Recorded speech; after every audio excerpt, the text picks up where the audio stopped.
यीशु मसीह ने 3 वर्षों तक पृथ्वी पर अपने संदेश को प्रचारित किया। उनके उपदेशों में प्रेम, करुणा और ईश्वर के राज्य का महत्व था। उन्होंने चमत्कार किए, बीमारों को ठीक किया और सिखाया कि ईश्वर के प्रति समर्पण सबसे महत्वपूर्ण है। लेकिन यहूदी धार्मिक नेताओं और रोम के अधिकारियों को उनके बढ़ते प्रभाव से खतरा महसूस होने लगा। यहूदी नेताओं ने यीशु को पकड़वाने और उनके खिलाफ झूठे आरोप लगाने की साजिश रची। उन्होंने दावा किया कि यीशु ने खुद को यहूदियों का राजा घोषित किया था, जो कि रोमन कानून के अनुसार विद्रोह का अपराध था। यीशु को गिरफ्तार किया गया और पहले यहूदी महायाजक काइफा के सामने पेश किया गया। इसके बाद उन्हें रोमन गवर्नर पिलातुस के पास ले जाया गया। पिलातुस को यीशु में कोई दोष नहीं मिला, लेकिन भीड़ के दबाव में उन्होंने उन्हें क्रूस पर चढ़ाने की आज्ञा दे दी। पिलातुस ने भीड़ को खुश करने के लिए यीशु को सैनिकों के हवाले कर दिया। सैनिकों ने यीशु को कोड़े मारे, उनका मजाक उड़ाया और उनके सिर पर कांटों का मुकुट पहनाया। अंततः उन्हें कलवारी नामक स्थान पर क्रूस पर चढ़ा दिया गया। यीशु को 2 अपराधियों के साथ क्रूस पर लटकाया गया। क्रूस पर चढ़ने के दौरान उन्होंने कहा, पिता, इन्हें क्षमा कर, क्योंकि ये नहीं जानते कि ये क्या कर रहे हैं। जब यीशु क्रूस पर लटके हुए थे तो उन्होंने 7 महत्वपूर्ण बातें कही, जिन्हें क्रूस पर यीशु के 7 वचन कहा जाता है। इन वचनों ने उनके प्रेम, सहनशीलता और दैवीय मिशन को स्पष्ट किया।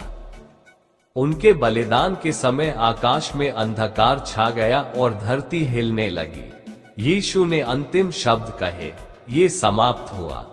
यूहन्ना शाम के 7:30। इसके बाद उन्होंने अपनी आत्मा परम पिता ईश्वर को सौंप दी। जब यीशु ने अपनी अंतिम सांस ली तो यहूदियों के सबत शुक्रवार की शाम का समय नजदीक आ रहा था। यहूदियों के रिवाज के अनुसार सबत के दिन शव को क्रूस पर छोड़ना निषेध था, इसलिए यह जरूरी था कि शव को जल्दी से हटाया जाए। उस समय 2 प्रमुख व्यक्तियों ने आगे आकर यीशु के शव को क्रूस से उतारने की जिम्मेदारी ली। एक योसेफ अरिमतिया, वह यहूदी महासभा सनहेद्रिन का सदस्य था और यीशु का गुप्त शिष्य भी। योसेफ ने पिलातुस से अनुमति मांगी कि वह यीशु के शव को उतार सके। 2 निकोदेमुस, वह एक फरीसी और यहूदी नेता था, जिसने पहले रात के समय यीशु से उनके संदेश के बारे में चर्चा की थी। उसने शव को दफनाने के लिए सुगंधित जड़ी बूटियां लगभग 75 पाउंड लाने की जिम्मेदारी ली। पिलातुस ने यीशु की मृत्यु की पुष्टि के लिए एक सैनिक को भेजा। जब यह निश्चित हो गया कि यीशु की मृत्यु हो चुकी है, तो पिलातुस ने योसेफ को अनुमति दे दी। योसेफ और निकोदेमुस ने मिलकर शव को क्रूस से उतारने का काम किया। ये कार्य बहुत सावधानी और श्रद्धा के साथ किया गया।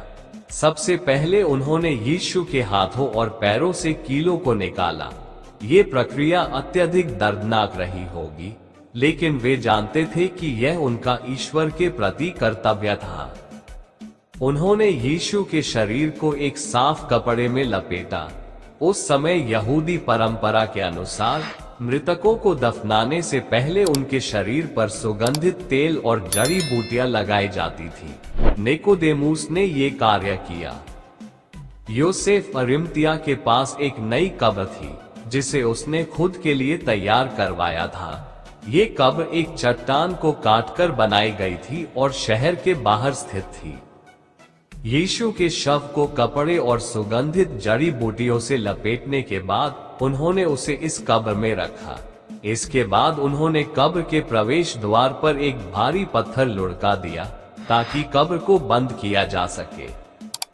मरियम मगदलीनी, मरियम यीशु की माता और कुछ अन्य महिलाएं इस पूरे घटनाक्रम की गवाह बनी। उन्होंने देखा कि यीशु को किस प्रकार दफनाया गया और यह स्थान कहाँ था।